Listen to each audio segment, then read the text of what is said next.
हाथरस हादसे के मूल कारणों और लापरवाहियों को उजागर करते हुए एसआईटी ने रिपोर्ट शासन को भेज दी। शासन ने भी इस रिपोर्ट का संज्ञान लेते हुए आधा दर्जन अधिकारियों व कर्मचारियों को निलंबित कर दिया। मगर सवाल ये है कि क्या सिर्फ लापरवाही इन छोटे अधिकारियों और कर्मचारियों की ही थी या फिर एसआईटी में वरिष्ठों को बचाने का प्रयास किया गया है। जबकि सच तो ये भी है कि निचले स्तर से एक एक बात पत्राचार के तौर पर और मौखिक तौर पर वरिष्ठों को बताई गई, मगर उनके स्तर से कोई संज्ञान नहीं लिया गया।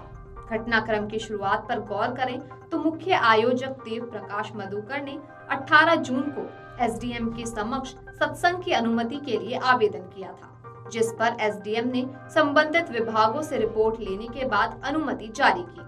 29 जून को इंस्पेक्टर सिकंदरा राव ने पुलिस के बड़े अफसरों को पत्र लिखा, जिसमें साफ बताया गया था कि 1 लाख लोगों की भीड़ जुट सकती है।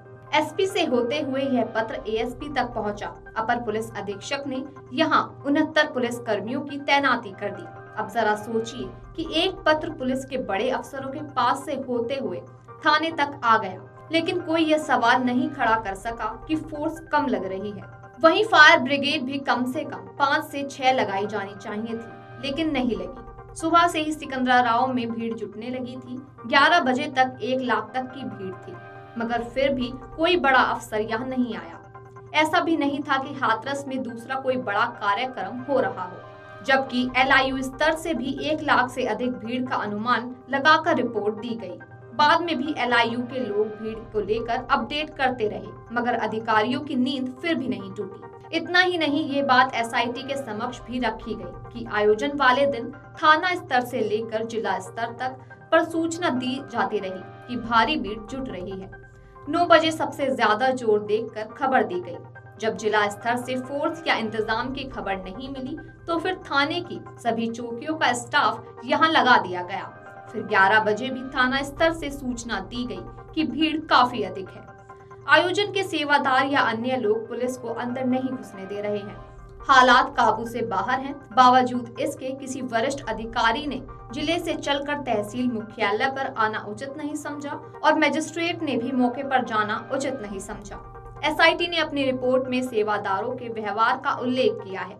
उसी में मौके के स्टाफ आदि ने भी एसआईटी को जानकारी दी है कि काली वर्दी पहने सेवादार बाबा के काफिले को निकलवाने में लगे थे। उनके निकलते ही उन्होंने भीड़ को धकियाना शुरू किया और खुद निकलने लगे। बस इसी बीच भगदड़ मच गई। अगर वे शायद भीड़ को नहीं धकियाते तो शायद महिलाएं ना गिरती और भगदड़ में उनके गिरने पर मौत भी नहीं होती। इस रिपोर्ट के आधार पर कार्रवाई के नाम पर तहसील पुलिस प्रशासन के अधिकारियों पर गाज गिर गई है। एसआईटी रिपोर्ट के आधार पर यह माना गया है कि निचले स्तर से सूचनाएं नहीं दी गई, सही से समन्वय नहीं किया गया, मगर उन रिपोर्टों को नहीं देखा जा रहा जिसमें पत्राचार किया गया है, फोर्स आदि की अनुमति मांगी गई है। एसआईटी ने अपनी रिपोर्ट में 6 अधिकारी कर्मचारियों पर कार्रवाई की संस्तुति की है, जिसमें एसडीएम पर मौके पर ना जाने का आरोप है, जबकि पुलिस के अधिकारियों पर सूचनाएं न देना व सही से समन्वय न करने का आरोप है। इसी आधार पर यह कार्रवाई तय की गई है। बाकी आयोजकों व सेवादारों को हादसे का मुख्य जिम्मेदार माना गया है, जिसकी वजह से एक घटना हुई है। वीडियो डेस्क अमरउजाला.com। अगर आप ये वीडियो YouTube पर देख रहे हैं तो हमारे चैनल को सब्सक्राइब करें और बेल आइकन को दबाना ना भूलें। अगर आप Facebook पर ये वीडियो देख रहे हैं तो हमारे पेज को लाइक करें।